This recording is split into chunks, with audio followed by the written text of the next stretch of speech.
Hello, everybody out there, and welcome to another episode of the Talk That Talk Show with me, Barry Holmes. We are here for the 180th episode of the Talk That Talk Show, and like I said, each and every week you can always depend on an episode here of the Talk That Talk Show. I'm so happy.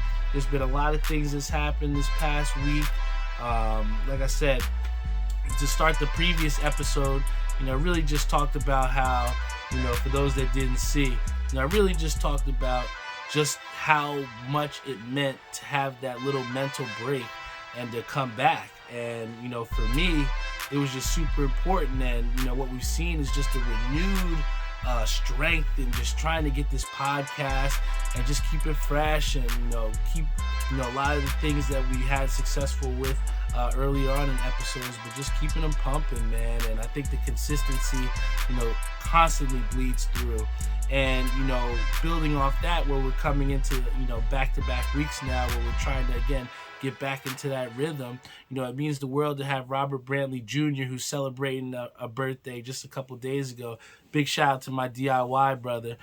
We got my boy Brian Spawn on the Instagram live, and then it's Yomi1 on Instagram as well too. But whether you tune in on Instagram, YouTube, Spotify, Google Podcasts, Apple Podcasts, the people that support in tuning in every week and checking out the website at talkthattalkshow.com, it means the world to me. Especially my boy Ishabod Crane, who's constantly asking, when's the next episode or what we got covering on this episode today. So that shit means the world to me, guys. And I thought that there was no better place to start this episode than the biggest highway robbery that we saw over this past weekend.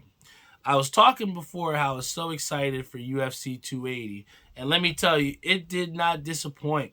I mean, each fight definitely had excitement to it, a lot of power punching, some crazy knockouts. I mean, Bilal Muhammad pretty much showing everybody that he's still the real deal. Aljamain Sterling showing up. But the biggest travesty of the entire night, I know my boy Betmaster G is going to agree with me on this one, but there is no way, if you watch UFC 280, there's no way that you with a whole heart can tell me that Petr Yan lost to Sean O'Malley. I think that this is what makes UFC, even though it's the greatest combat sport right now, I think that, the one thing that could obviously be better is definitely the judging that happens with UFC. One thing seems to be, hold more weight than the other thing, but, the qualifications for what you're graded on, it just seems too inconsistent. I mean, one of the things that they talk about is cage control, right? And you talk about ring control. If you look at the numbers, Petr Yan dominated. One of the other big things that they talk about, takedowns. Every time you hear about a takedown, it's, he got this many takedowns. Or Kamaru Usman was one of the guys that was known for not being able to get taken down. So, one of these things of takedowns being such a high quality point as far as grading or judging, when you see a guy in Petr Yan who beat that 6-0, it just doesn't make sense to me how you can wholeheartedly say that a guy has 6 more takedowns than the other guy, and that ultimately gets him the win. It doesn't make sense to me.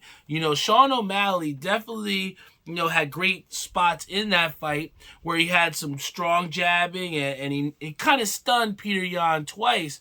But Petr Yan, he didn't fold, man. You know what I'm saying? And I think that's why, the awe factor or the big hit capability from Sean O'Malley, has people that come into the seats and that want to see him fight.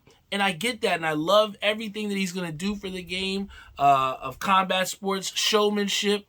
He's taking it to the next level. But the problem is you got to win fights. And nobody, if you watch that Petr Yan versus Sean O'Malley fight, can wholeheartedly tell me that Petr Yan lost that fight.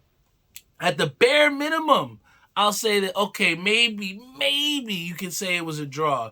But to say that Sean O'Malley went out and beat that guy, Petr Yan, I just think that, again, it just speaks to the inconsistency that we have in UFC as far as, judging these fighters and what are the characteristics that we are, going based off of. Because if you look at him, what did Sean O'Malley win? Aggression, maybe? Because there were times, like, say, big shout out to Savion Gaynor, he's one of the few people in the universe that think Sean O'Malley won. I don't know how.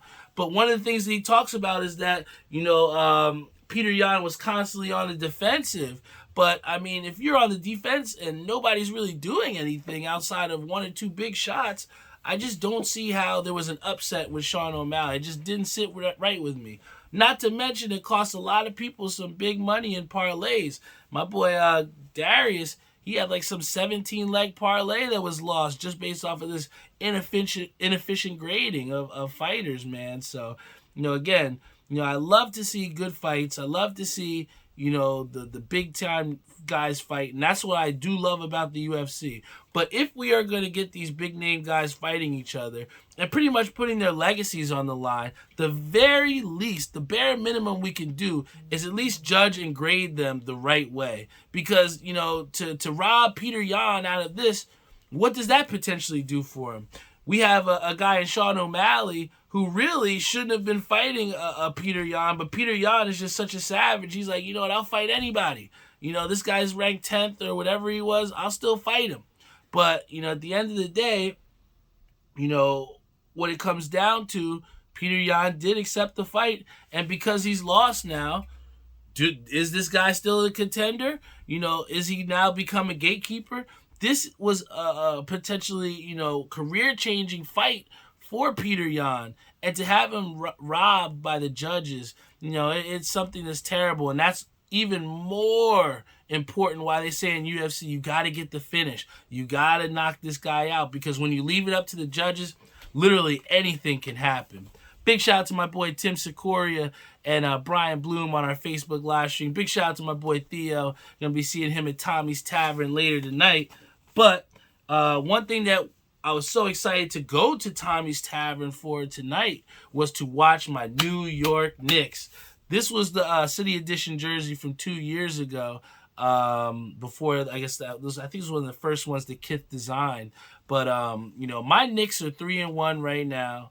And a lot of people are saying a lot of different things. But, whenever the Knicks are constantly talked about, that's how you know something is going on in the NBA. I mean, somebody's got to do it since the Lakers can't win shit, But, the fact of the matter is the New York Knicks are 3-1.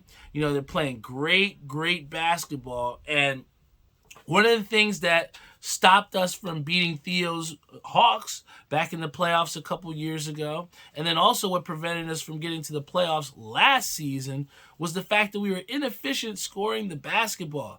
The Knicks just struggled for long periods of time where they just could not score the basketball.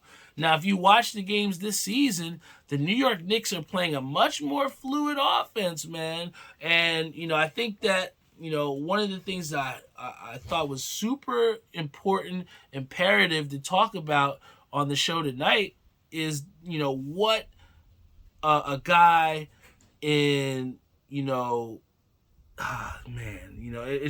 it's tough to break it down when you think about it, because when you look at the point guard landscape for the New York Knicks, the Knicks have not had someone as considerable as Jalen Brunson. And that's why it just kind of has me a loss from words, because when you think about all the Knicks point guards we had, I mean, Tony Douglas, Chris Duhon, Nate Robinson, Landry Fields at one point. I mean, you were constantly cycling out Derrick Rose, who's now went to a bench role. We're constantly seeing that we've shuffled out point guards. And really, when you look at some of the best teams, right? Look at the championship caliber team in the Warriors. It's not without question they have one of the best point guards in the game. When it came down to it last season with the Celtics and why they made it to the Eastern Conference Finals and to the NBA Finals, arguably they had the best point guard in the Eastern Conference. When it comes down to the NBA as far as paralleling the NFL in positions, the quarterback in NFL generally is your best player on the football team. This is the guy that's going to generate those passes, make the reads to get, you guys in the best position. The point guard position is exactly the quarterback of the offense and sometimes the defense in the NBA and basketball. So to see someone as solid, sturdy as Jalen Brunson, it's done wonders for us. I mean, the guy had 13 assists, a career high, in a New York Knicks jersey. And, I was talking to my boy Jeff, and he's saying, it was a very expensive amount to pay for a Jalen Brunson. But you can't, purely base his, effectiveness off of just scoring. Jalen Brunson's scoring is a complete plus. But when I'm talking about, bringing a guy like Jalen Brunson in here, I'm pretty much getting this guy's winning pedigree, all right? When you look at him for Villanova, when I, interviewed him on the court multiple times for winning the Big East championship, this guy always seemed to have Villanova in the right positions. This guy is a winner. He's won at the collegiate level. When Luka Doncic went down, he carried the load for the Dallas Mavericks and brought them to the playoffs and to the Western Conference Finals when a lot of people thought they shouldn't have been there, right? So, Jalen Brunson has continuously showed us, and even in this short sample size on the Knicks are 3-1. I know a lot of people are saying that, hey, did they play the highest of talent? The Knicks don't, the Knicks get paid to play games. They don't make the schedule. But at the same time, it is extremely difficult to win an NBA basketball game. I don't care what you are, who you have on your team. These guys are professional athletes, and they go out there trying to win. And to say that, the Knicks don't necessarily have a winning team or they haven't played the best talent, go look at the Los Angeles Lakers.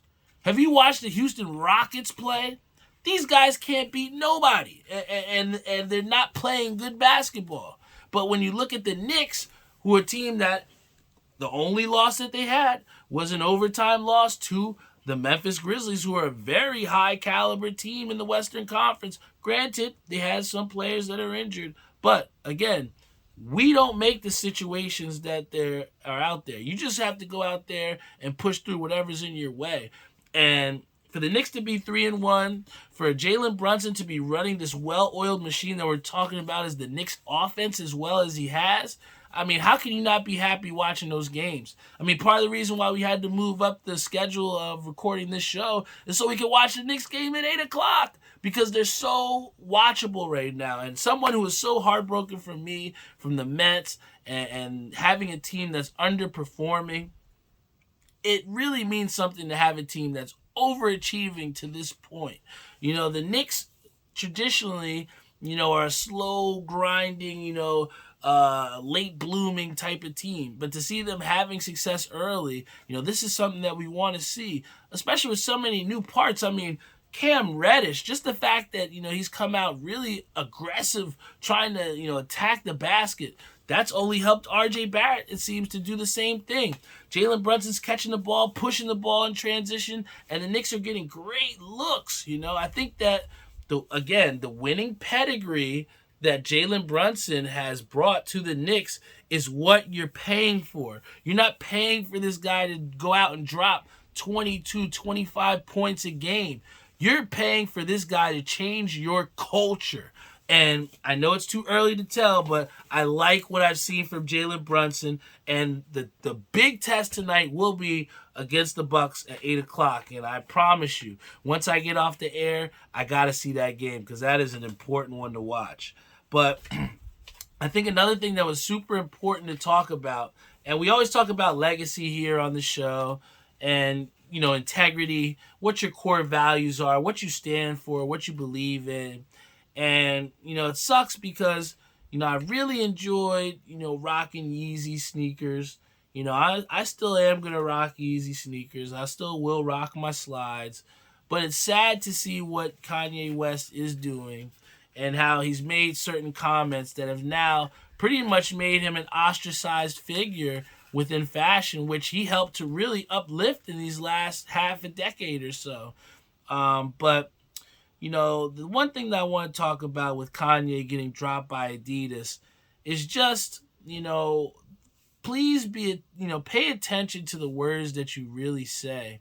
Because, when you look at the context and the entire interview, or where that whole, you know, the background from that message that he put saying, Death Con, whatever, Jewish people, that pretty much stemmed from Kanye's frustration with higher ups who may have been white, conservative, Jewish people within his corporation, whatever you want to call it.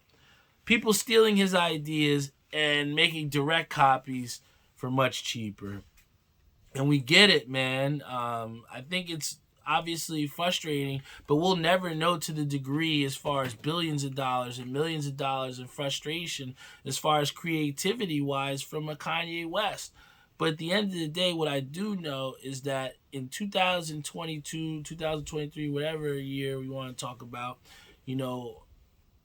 the sensitivity that is within culture is very heightened. You know what I'm saying? And if you can get your words misconstrued, or if you don't convey how you're feeling appropriately, you can find drastic detrimental outcomes that can happen to you. And quite simply, we have a Kanye West who is frustrated with people stealing his ideas, and justifiably so. So would I. I got super frustrated when I saw I created a dope bowling jersey with, the font and everything on the back. Then all of a sudden I see everybody jocking my idea and, getting jerseys or whatever their own. But, they always say that imitation is the best form of flattery. But, it's frustrating when you see people copying your shit. And I understand it, Kanye. But when it comes down to it, we all have to hold within ourselves core values that stand for equality, and at the same time, absence of bigotry. And the things that Kanye West said are just downright not okay. That's just the point blank facts of it.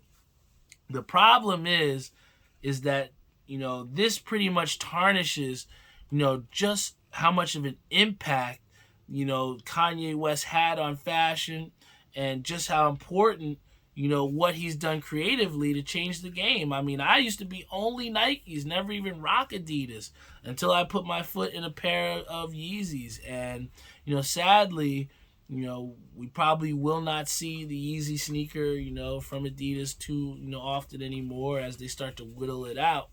But ultimately, what I want to talk about is just how important it is to make sure the words that you are saying convey the message that you mean. Because if you say something out of emotion that may not, exactly be your intended purpose, you'll never get your point across, and you'll lose all validity as far as what you want to talk about. I think I could come up here and say till I'm blue in the face how much I love podcasting, but if I'm not out here giving you guys an episode every single week, then it's just not going to be what, who am I? I'm just a fake. And K-Sam says they will keep making them just without the Yeezy name, and that's cool. It's it's dope. I'm glad they'll still be making it, but again, just the fact that when you put on Yeezy, and when you see that Yeezy on the sole, and I just can't, it's just something different, man. It's almost like when you see that Jumpman logo. That's like if, the whole Jordan logo, they still make Nikes, but they, take the Jumpman off. It's like, damn, are they still even Jordans? It's almost like it takes away from that effect, I probably, will I still get them if they just put them 350s? Yeah, I might, I really might. But I did enjoy the fact that, when you got a pair of Yeezys, and, just what he meant as far as, taking that fashion culture and putting it in a different realm, man. Especially with, the bass tones. I mean, not a lot of people are taking brown stuff and making it look dope, I think that, the way that he did that, it just it took neutral colors and highlighted him. And I think it's a different concept for sure. But again, this all literally just gets thrown in the trash, and the last thing that we're gonna remember about is just how Kanye West is crazy and lost billions of dollars from making a mistake. And it sucks, but that's why my point to everyone out there is that our words hold so much power.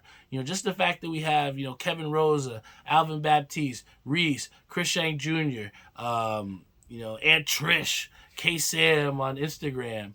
Just the fact that we have all these people on here trying to come and listen to the things that I'm saying, it just shows that not only do I hold power, and I'm not a celebrity, I'm not someone making millions of dollars. I'm happy to have my 2 jobs and live my modest life, but at the same time, there's something within me that still holds some sort of truth, some sort of value that makes you guys want to listen and tune in every week. And I think that that's that authenticity that I try to bleed out of my body every single day. And just the fact that you guys appreciate that, that's why I come here every week. So in that same realm, if you want to have that respect and you want to have people that remember you and hold you at a high regard, you got to make sure that you're holding yourself to that standard. You're holding yourself and upholding the high core values that it takes to be not only a leader, but a good, genuine person. And I just think that somewhere along the line, our boy Kanye has kind of lost sight of that, man. And it's sad because, again, especially in society, I feel like they're so quick to take down, black figures and, break them down and highlight their downfalls. And it just sucks to see, someone like Kanye who rose so high that's falling so quick. And K-Sam says, they will continue to benefit off his creativity. The same people who he claimed to be fucking him over. It's true, man. When you put those things out there and all of a sudden you have that fall from grace, it just makes someone so much easier to just catch that fly ball that you dropped, But, we just got to see what else happens, man. And, my boy Tim Sikoria alluded to it earlier on the Facebook, but he said, great shooting on Wednesday. I think it was week 8 in bowling. And, I did get my first 600 set at Greenbrook. And Greenbrook has been a place that I traditionally struggle at. But, I came in with a much different mindset. I told you guys last week how, we had this big mission to, try and stay in first place. Big matchup. Sadly, on Monday and Tuesday, we didn't get it done. But, we still, again, lived to fight another day. And I could have took those losses for Monday and Tuesday and used them to, quit and give up or whatever. And I bring back a point that on Tuesday, we were getting the absolute shit kicked out of us. Doors blown off. This is the first time that we really lost on Tuesday night. And it came down to it where that last game, we hadn't gotten a point. We got swept first and second game. And I just thought within myself, I was like, yo, this isn't who I am, man. I just got to dig deep and get to a very special place. And that's where I took myself. And even though we didn't get the win, I wound up beating my guy Scratch and taking a single point. And I say that to say that in our league, it's a 20-point system. And a complete sweep is you take 20 points for a team, they don't get nothing. That's pretty much like showing up and just not advancing. And everybody that was behind you, if they got points, they gain ground on you. So it is absolutely critical that every week to try and get, as much as close to double-digit points as you can. So for us to lose 19-1, I just wanted to prove a point that even at our lowest point where we're not bowling our best, I'm still going to try and grind it out and tough it out to get at least 1 point. And I sent a message also, hopefully, to my boy Lenny, who, is with me and was struggling out there with me. But, just showing him that, hey, even though we're losing and it may not look like we're going to get the dub, you got to die on your shield, man. Put your best foot forward and don't give up. And that kind of led us into, again, like I said on Wednesday, where I just had this different mentality where I was like, I lost 2 straight, nights. I can't let that happen again. So it was a tough battle. We lost the first game again, got completely spanked, and then it was the second game, and it was looking more and more like the same story. And I just started striking. I rallied behind just the thought of like trying to pick my teammates up, man, and wound up shooting a 277. But ultimately, the thing that I wanted to talk about and something that was really important was number one, if you're ever running a mystery game, and I've talked to you guys before about what mystery game is, you have to always make sure that everyone is done before you call the mystery game score. Because what happened was the person that runs our league wound up calling the mystery score a little too early, and I was already on a 278 or 278 pace. So really, if I wanted to, and I had this situation where I looked up at the screen and I was like, oh shit, they don't know I'm still going. I could pretty much hit this on the head if I want to. Like, I can dictate if I win this or not. Mind you, mystery pie's worth $200, $300 every week. So, you have 200, 300 reasons why you might want to dump that ball. And it came down to it. I laced the first one. Bam. Got a lucky second strike. Bam. And I had my own destiny in my hands. Do I continue to strike to try and win the game? Or do I dump this ball purposely so that I can get the number closest to mystery score and win $200 to $300? I thought about it for a total of 15 seconds. I promise you that. I got to the line. I thought about it. And then in my mind, I was just like, fuck it. And I just laced it, And granted, did that make me lose the money? Yes. I did not win the pot. But what I did do was I put my best foot forward. And ultimately, what that wound up happening for our team is we wound up winning that game by 1 pin. So if I would have just purposely missed that shot, we would have lost that game. We get swept. But because I purposely tried to go my best, not, dump the game on purpose, and I put my best foot forward, we wound up winning by 1 pin. So my point of that story is that, there are going to be times and things out there and influences that might want to get us to do the wrong thing. But it's up to us, within us as people. The same thing that I talked about with Kanye before about lacking. But those same core values instilled within us to not only conduct ourselves in that right way, but continue to, do so throughout outside influences. And here I had money that I could have desperately used for sure. Like, it's real early in the season. This won't matter. But I wanted to prove a statement to everybody that wore the same jersey as me, that if you come out and you compete with me, you're going to get 110% from me every single time we step on the lanes. And that's what I showed to them, that $200, $300 didn't mean shit to me. All I wanted was a win. And at the end of the day, it's going to mean more to us in the standing sheet when we're getting a couple thousands of dollars as opposed to a little 200 for 1 week based off of something that I didn't do wholeheartedly, not giving 110%. So I thought that was important to share because, there's going to become plenty times where, not just in bowling, but in general, people may try and persuade us with just money or anything like that, or things that we like to try and get us to do things that we're not supposed to do. So that's what it comes within here and what's instilled up here to make sure we make the right decisions. And that's, ultimately what leads us into what I'm super excited about tomorrow. I'm proud, like I said, to be a captain of DIY. When I got appointed to be a captain of this UBA team, I thought nothing was more, better, or nothing could feel better than that because, like I said, I played college sports, I played a high school sport and never was a captain.